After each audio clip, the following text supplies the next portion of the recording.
Bem-vindos a mais uma grande entrevista nesta caminhada das autárquicas 2025. Hoje é nosso convidado João Ribeiro, que se apresenta como cabeça de lista à Câmara Municipal de Castelo Branco pelo partido Chega. João Ribeiro, permita que o trate assim. A minha pergunta primeira é saber, já não é um estreante, já veio a atos eleitorais e até a atos eleitorais autárquicos. Mas a pergunta tem sempre sentido. O partido confiou novamente em si e depois há também a decisão dos amigos e a decisão da família. Foi fácil. Antes de mais, obrigado. Agradecer à Beira Baixa TV este convite e a oportunidade de divulgar as nossas ideias, não só de nós, mas de todos também, fazer chegar a quem nos ouve e também cumprimentar a quem nos está a ouvir e a ver lá em casa. E obrigado pela sua pergunta.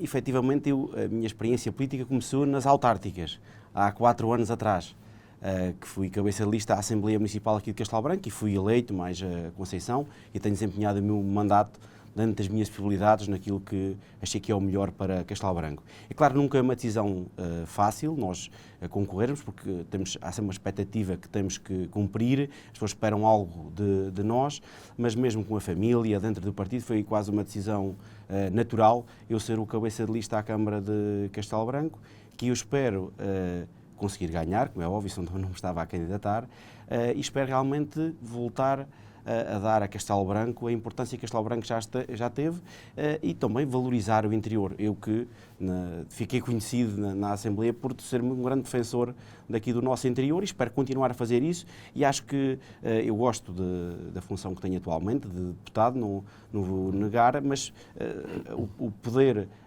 autárquico, o poder executivo é uma coisa que me fascina muito mais porque podemos resolver realmente os problemas, os pequenos problemas que as pessoas têm. Por isso realmente foi uma decisão natural, é uma ambição que eu tinha, se calhar não esperava tão novo estar a ter este desafio, mas eu acho que também dar aqui uma nova lufada de ar fresco à nossa autarquia faz falta.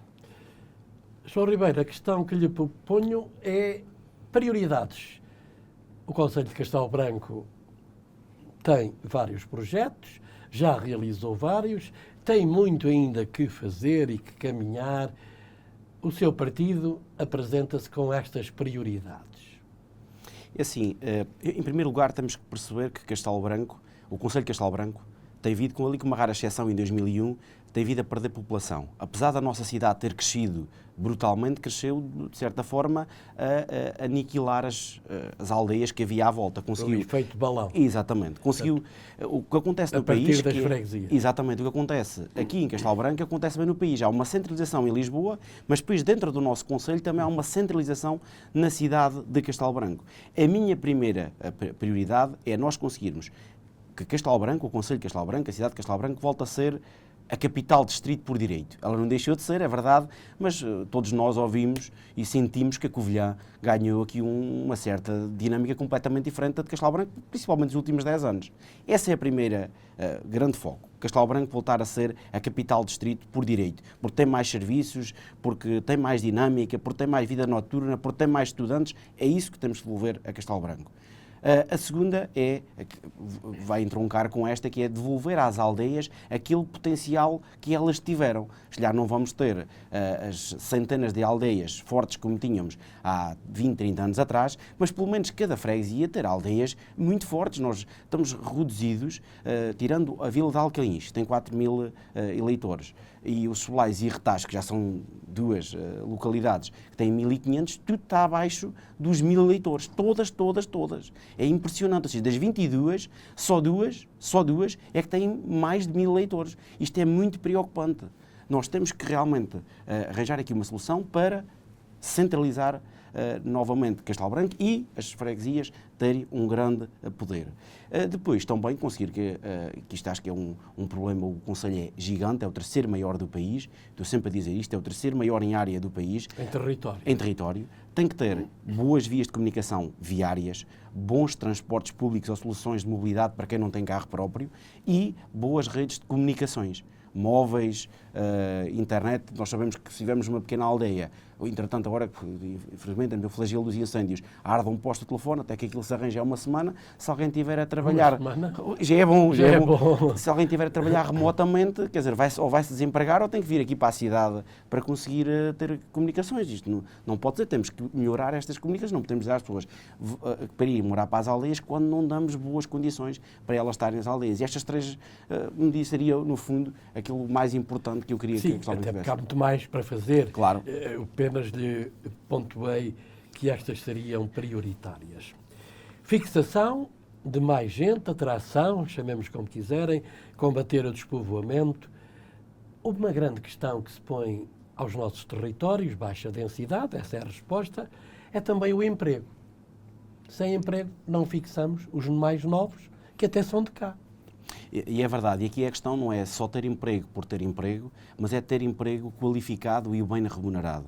E acho que esse é um grande problema. Aliás, se nós compararmos com as outras cidades do nosso distrito, Castelo Branco é que tem o salário médio mais baixo, comparativamente com o Fundão e com a Covilhã, e isso preocupa, porque realmente as pessoas que vivem em Castelo Branco vivem com um salário, em média, muito baixo, que no fundo dá para fazer face às despesas do dia-a-dia e agora com a inflação que houve brutal, às vezes nem isso chega. Ou seja, temos que conseguir ter em Castelo Branco empregos qualificados para manter estes jovens que saem do Politécnico, os jovens de Castelo Branco que vão estudar para fora e querem regressar e depois acabam por nunca regressar, conseguirmos ter empregos qualificados. E tem que seguir uma boa dinâmica no nosso Conselho. É, no fundo, o efeito bola de neve. É, se nós começarmos a trazer empresas que atraem baixos salários, vão vir outras de baixos salários. Se nós atrairmos empresas de salários diferenciados, de salários melhores, elas vão atrair também empresas mais diferenciadas. Por exemplo, não é estar aqui a dizer mal de um ramo em concreto. Por exemplo, o caso dos call centers. Nós percebemos que os call centers têm pessoas muito qualificadas, a maior parte licenciados, que oferem rendimentos de pessoas não qualificadas. Isto não pode acontecer. Nós temos que ter, sim senhor, pessoas qualificadas a ter um rendimento de pessoas qualificadas. É isto que nós temos que atrair para a cidade. Depende muito, é verdade, do interesse dos empresários em se colocarem na nossa cidade, é verdade também, mas a Câmara tem que criar as condições para esses empresários cá se fixarem. No seu caso, o que propõe, como é que atrai? É assim, temos que desburocratizar a Câmara Municipal. Simplificar a burocracia. Aquilo que eu vou dizer agora, de certeza que todos nós, quem nos está a ouvir, sabe que é verdade. E normalmente as pessoas têm medo de dizer isso. Nós queremos algum projeto que ande rápido na Câmara, temos lá a conhecer alguém. É o que nós ouvimos sempre. Eu conheço lá a pessoa, conheço o engenheiro, conheço o vereador das obras. É sempre assim. Isto não pode ser, tem que haver uma maneira de tudo ser agilizado. O poder da decisão não está nesses quadros. É verdade, às vezes temos aqui também outros organismos que têm que dar pareceres que demoram eternidades. Temos que, aí, também fazendo uma pressão e a influência que tem também dentro do meu partido, e é a intenção também do meu partido que isso aconteça, do Chega, que é que nós conseguirmos que haja essa desburocratização. Nós não podemos estar à espera, uma empresa que se quer colocar aqui em Castelo Branco está à espera 4 anos que as coisas decidam. Quer dizer, ele vai desistir e vai para outro sítio, vai para outro território. Nós temos que ter aqui uma maneira ágil de conseguir responder às pessoas. Nem que a resposta seja não. Que às vezes o dizer não rapidamente também, entretanto, partimos para outra. Tem que haver uma rapidez na resposta. E o que nós constatamos hoje em dia é que essa rapidez não existe. Nós temos N projetos que supostamente se iam colocar em Castelo Branco, agora temos uns outdoors na cidade a dizer vai nascer um hospital privado, vai nascer um multiusos, que estamos a falar desde o início da legislatura, do mandato autárquico, há 4 anos, pelo menos até mais. Falámos também do Parque TIR, aqui em Castelo Branco, também nada avançou. Quer dizer, estamos aqui 4 anos e não andámos nada. Fizemos uma fonte nas docas, foi o único projeto que realmente conseguiu andar para a frente, o resto nada andou para a frente. Nós não podemos estar 4 anos. E aquele tempo em que as pessoas, mais 6 meses, menos 6 meses, interessava pouco, acabou. Nós vivemos no tempo dos segundos. As pessoas querem as respostas muito rápidas, on time, querem na hora, querem ter a resposta na hora. E a Câmara tem que se adaptar também a isso. Os funcionários da Câmara têm que se adaptar a isso. Os autarcas têm que se adaptar a isso. Esse é o futuro. Se nós não agarrarmos a esse futuro, estamos completamente arredados. Por isso aqui a desburocratização e, pelo menos, tirar a ideia desta pequena corrupção, que não tem outro nome, ou de compadrio, de que é preciso ter um amigo para as coisas correrem mais rápido, seja na Câmara ou seja numa entidade, isto tem que acabar. Claramente tem que acabar.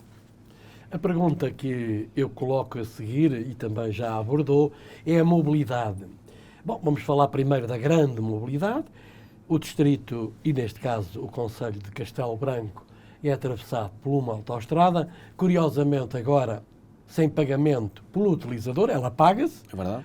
Atenção, ela paga-se, não é por quem a utiliza, mas o resto, por exemplo, a ida para Coimbra, que a grande maioria dos beirões precisam do hospital, até precisam de Coimbra, a capital regional, onde se tomam as tais decisões, que é o IC8. Neste momento, o IC8 já nem a considera uma grande estrada, porque já é tão fatal o IC8 que a gente tem medo. É verdade, o IC8 realmente está a ficar conhecido pelos piores motivos, não é?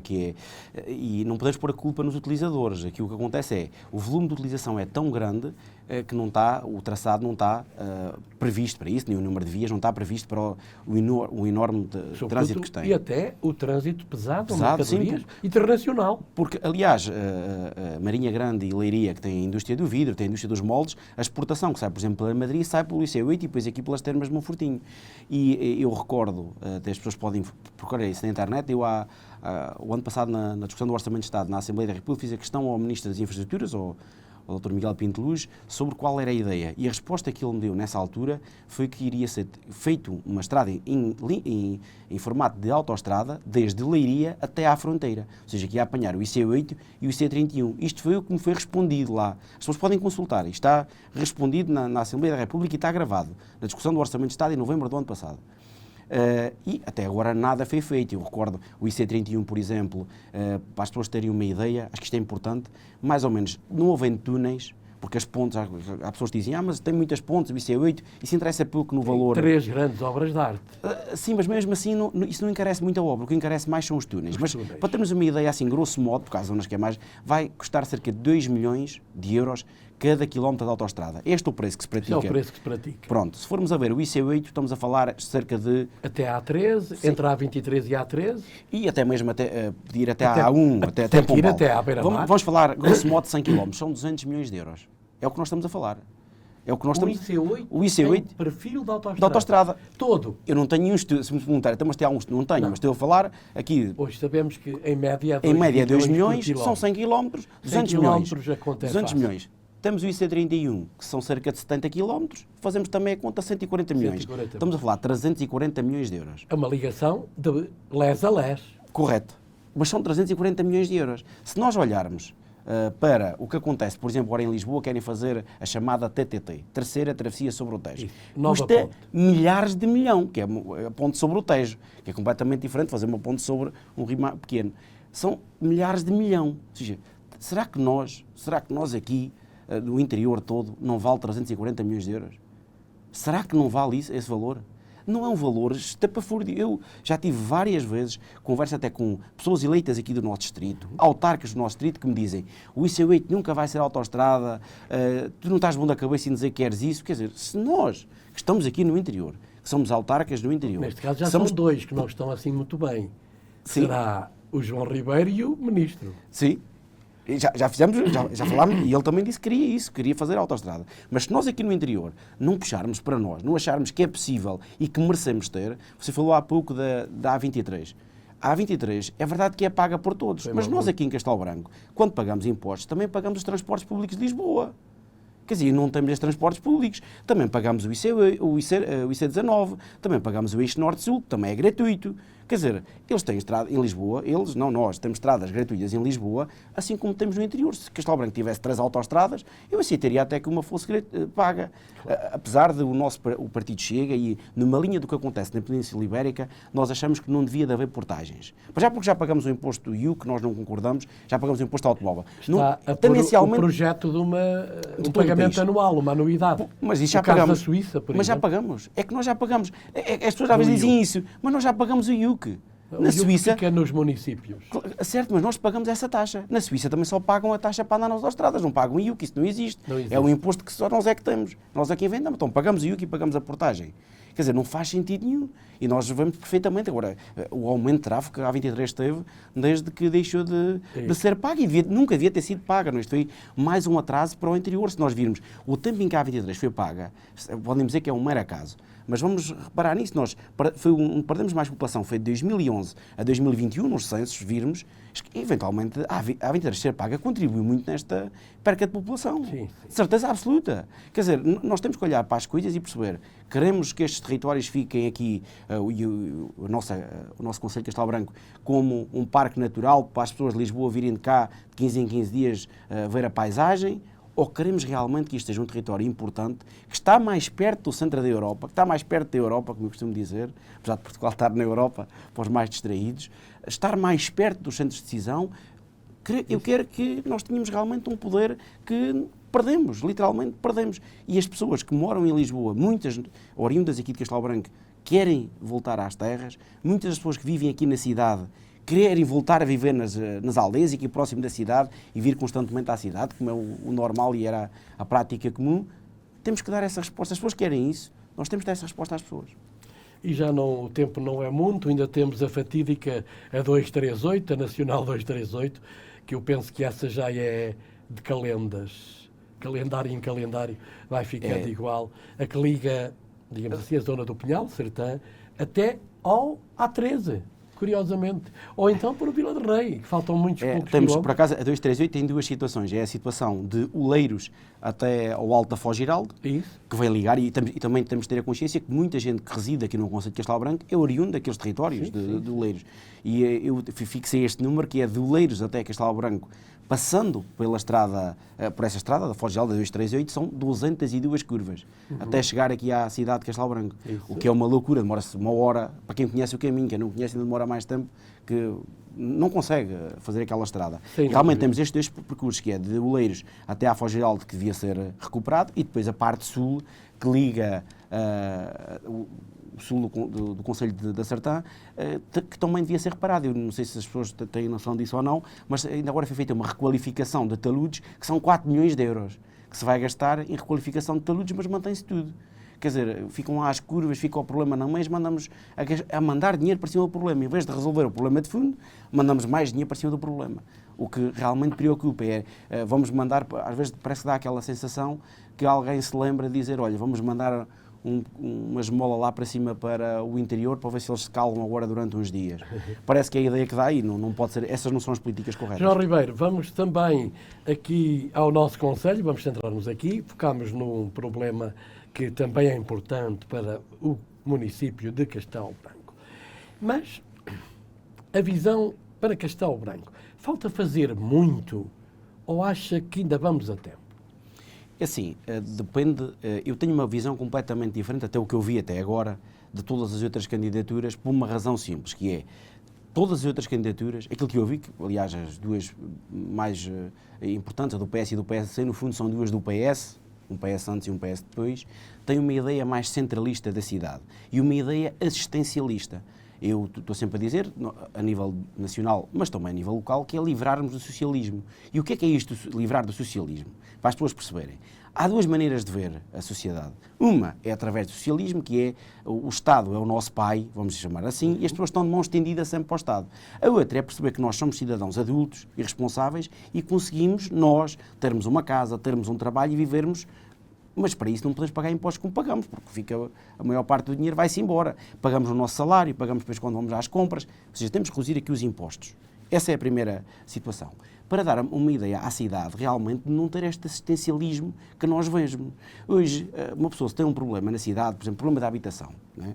A cidade, a Câmara, não tem um levantamento, pelo menos eu já pedi, não conheço, das casas que tem. Mas no seu programa, ou projeto, ou ideia, questiona? Quer fazer um levantamento? Tem que fazer um levantamento. De quantas habitações a Câmara Municipal de Castelo Branco tem e a quem as entregou. E isso é essencial, que é saber quantas casas a Câmara tem, em que estado estão, que é aquelas que estão devolutas, temos que as recuperar, seja a Câmara a recuperar, seja com alguma parceria com privados, seja fazendo concursos para elas serem recuperadas e depois rentabilizadas, seja para a habitação social, seja para turismo, o que for melhor, o que for mais adequado. Mas há muitas casas da Câmara que nós não sabemos a quem é que estão entregues. Pelo menos eu já pedi várias vezes essa informação e ela nunca me foi entregue, nem quantos focos temos e a quem está entregue. Porque a habitação social, sejamos realistas, não é para a vida toda, é para quando uma pessoa está numa situação debilitada, ter aquela casa ali para se compor na vida, entretanto arranjar emprego se não tinha, qualquer coisa, eventualmente se for uma pessoa já com alguma idade, vai ficar para o resto da vida ali, como é óbvio. Agora, não podemos dar uma habitação social a alguém, ou seja, não pode estar uma pessoa a pagar 10 ou 20 euros de renda ou não pagar nada, não é? Durante toda a vida, enquanto o vizinho paga 300 ou 400 euros de renda ou comprou a casa. E isto não é justo, isto não é justiça nenhuma. A habitação social tem que servir para acudir às pessoas quando elas têm um problema, quando elas estão numa situação mais frágil, é verdade.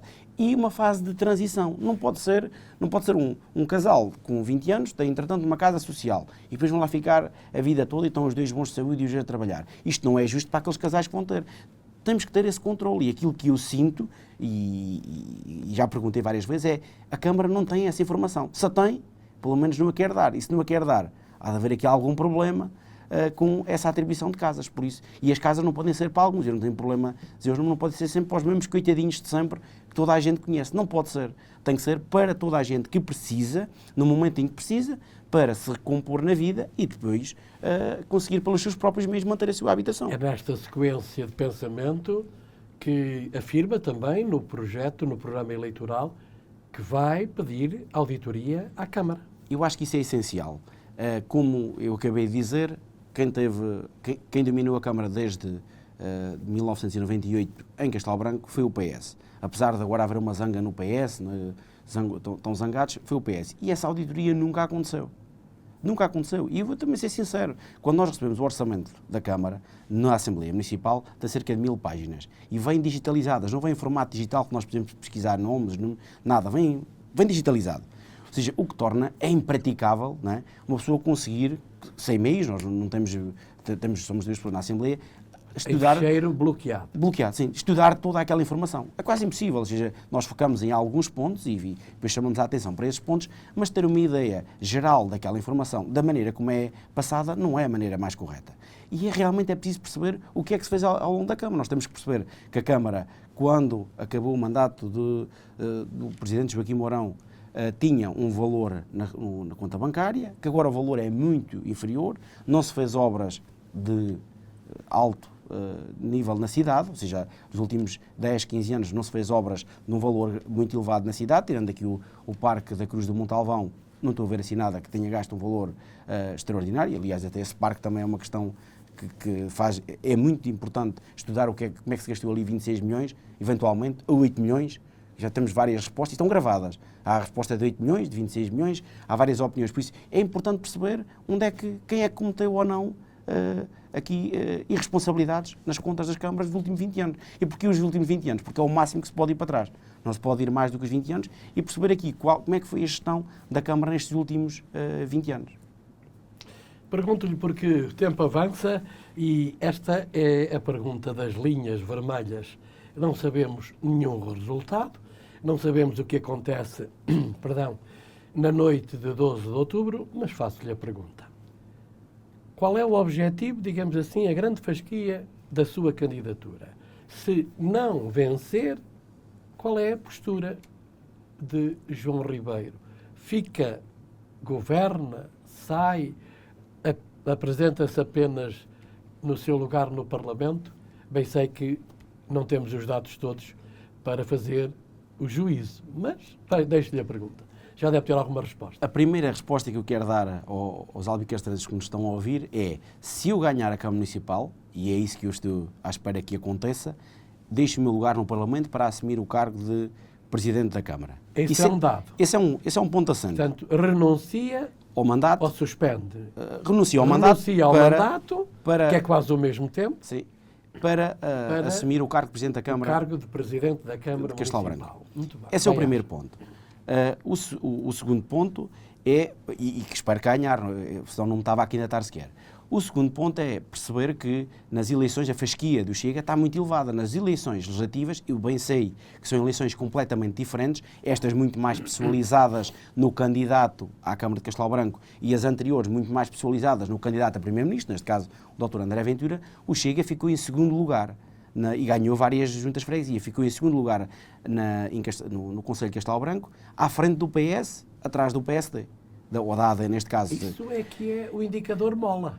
Exatamente, ou seja, a fasquia está muito elevada. Agora vamos descompor isto. O PS, olhamos para, que é quem está neste momento a liderar a Câmara, quer dizer, o presidente Leopoldo Rodrigues nem com o vice-presidente consegue ter uma boa relação. Teve com o vereador João Belém, foi eleito pelo PSD, porque o professor João Belém, infelizmente, e por muita pena minha e desilusão, foi um yes man de Leopoldo Rodrigues, não, se calhar nem chegava, este mandato não tinha condições de chegar ao fim. Vamos ser realistas, ou seja, com o PS não há linhas, é impossível chegar a um consenso, porque eles, mesmo dentro do PS, não se entendem, por isso como é que se vão entender com eles. Com o PSD, temos exatamente o mesmo problema, que é a lista, apesar de aparecer lá no boletim PSD-CDS, é a lista do PS, dos renegados do PS. Ou seja, não é que eu, após as eleições não ganhando, vá fazer uma oposição de deita abaixo. Aliás, a oposição de deita abaixo que foi feita pelo SEMPRA durante estes 4 anos. Eu vou fazer o que acho que seja melhor para a cidade. E todas as minhas votações na Assembleia Municipal, e algumas ali que tive em maior dúvida, também fiz sempre declaração de voto, foi sempre que eu achei que era melhor para a cidade, independentemente da proposta de onde vinham. Aliás, eu gosto de frisar sempre isso. O partido não encaixa, digamos, nas cores, mas sim nas ideias. Mesmo na Assembleia da República, nós votamos a favor de propostas do PCP, do Bloco de Esquerda, do LIVRE, votamos a favor de propostas de todos os partidos, porque se elas são boas à população, nós votamos a favor. Agora, fazer parte do Executivo, seja do PS ou do PSD, quer dizer, é totalmente incoerente. A maneira que eles defendem para a cidade é completamente diferente da maneira que eu defendo para a cidade. Eles querem continuar a que nós vamos perdendo população, perdendo, e eu quero que nós voltamos a ter. Dois caminhos, é completamente diferente. Eles querem ir por um sentido e eu quero ir no outro sentido, e acho que isso é muito, muito, muito claro. Por isso, eu acho que é impossível, ou muito difícil, para não dizer, impossíveis não existem, muito difícil haver uma governação. Agora, assumirei também o meu cargo como vereador, não é correu mal e vou-me embora, não. Assim como assumi há 4 anos atrás. Eu penso que pedi substituição e foi, a maior parte das vezes foi em sessões solenes e não em sessões onde discutia temas, mas pedi a minha substituição 3, 4 vezes por questões profissionais, das reuniões todas que tivemos, e nunca faltámos, o Chega nunca faltou a nenhuma reunião e teve sempre até ao fim, ao contrário de eleitos de outros partidos que, quando chegava a hora das votações, até logo, se Deus quiser, e vou-me embora, e votações talvez decididas por um voto. Se lá tivessem todos, se calhar, a votação seria diferente. Por isso, isto é preciso ter muito importante, que é, eu estou há 4 anos na Assembleia Municipal, quando não podia ir, que é uma situação perfeitamente aceitável, vai a pessoa em minha substituição, ou a pessoa a seguir na lista, e sempre cumprimos com o mandato que nos foi confiado pelos albicastrenses. João Ribeiro, como vê o nosso contador e o nosso tempo, temos 2 minutos e 20 para se dirigir ao eleitorado e tentar conseguir mais votos para a sua candidatura.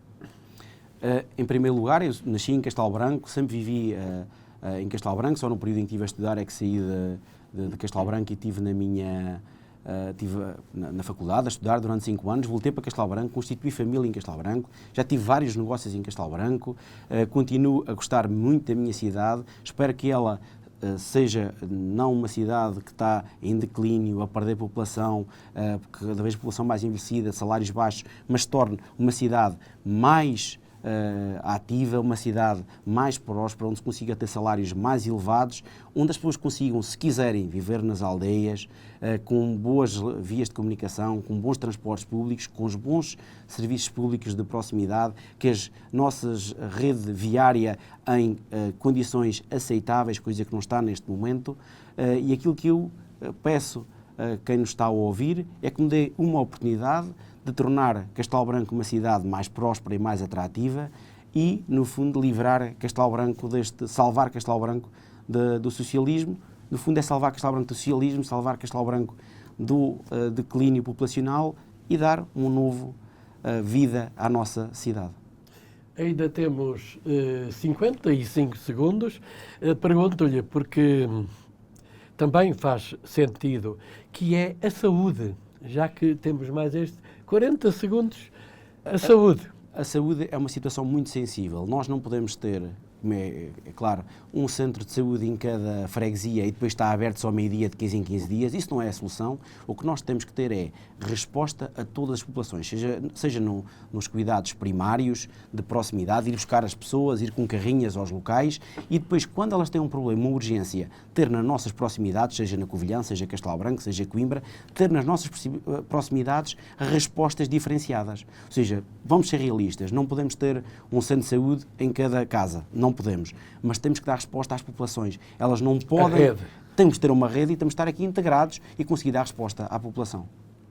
Bem-aja, João Ribeiro. Praticamente, agora sim, concluímos o nosso tempo. Dizer-vos que as grandes entrevistas rumo às eleições autárquicas de 2025 vão continuar através dos candidatos às câmaras municipais dos 11 municípios que compõem o distrito de Castelo Branco.